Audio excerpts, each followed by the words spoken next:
وابتلوا اليتامى حتى إذا بلغوا النكاح فإن آنستم منهم رشدا فادفعوا إليهم أموالهم ولا تأكلوها إسرافا وبدارا أن يكبروا ومن كان غنيا فليستعفف ومن كان فقيرا فليأكل بالمعروف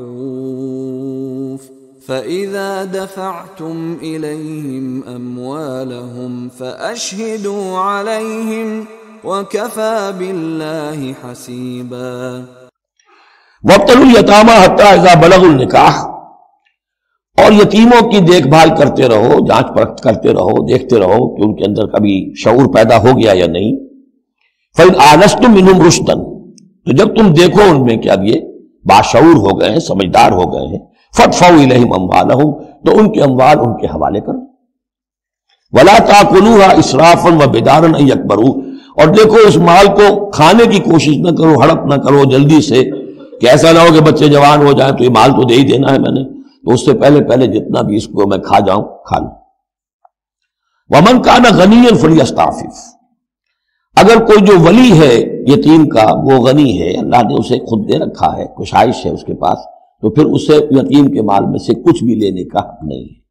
پھر اسے یتیم کے مال سے بچتے رہنا چاہیے۔ وَمَنْ كَانَ فَقِيرًا، اور اگر کوئی خود تنگ دست ہے، محتاج ہے، اب ظاہر بات ہے وہ یتیم کی کچھ نگہداشت بھی کر رہا ہے، اس کا کچھ وقت بھی اس پہ صرف ہو رہا ہے، تو فَلْيَأْكُلْ بِالْمَعْرُوفِ، تو معروف طریقے سے، بھلے انداز میں، جو کہ معقول انداز ہو، اس میں سے اگر وہ یتیم کے مال میں سے کچھ کھا بھی لے تو کوئی حرج نہیں۔ اسلام کی تعلیم بڑی فطری ہے، اس کے اندر وہ بندشیں نہیں ہیں کہ جو ان نیچرل ہوں، جن پر عمل کرنا ناممکن ہو جائے۔ فَإِذَا دَفَعْتُمْ إِلَيْهِمْ أَمْوَالَهُمْ، اور جب تم ان کے مال ان کے حوالے کر دو، فَأَشْهِدُوا عَلَيْهِمْ، تو گواہ بنا لو کہ یہ چیزیں تھیں جو آج کی تاریخ میں میری تحویل میں تھی، آج تک میں نے ان کے حوالے کر دی۔ وَكَفَى بِاللَّهِ حَسِيبًا، باقی اللہ تعالیٰ کافی ہے حساب لینے کے لیے۔ یہ دنیا کا معاملہ ہے، اس کے لیے لکھت پڑھت شہادت، باقی اصل حساب تو تمہیں اللہ کے ہاں جا کے دینا ہے۔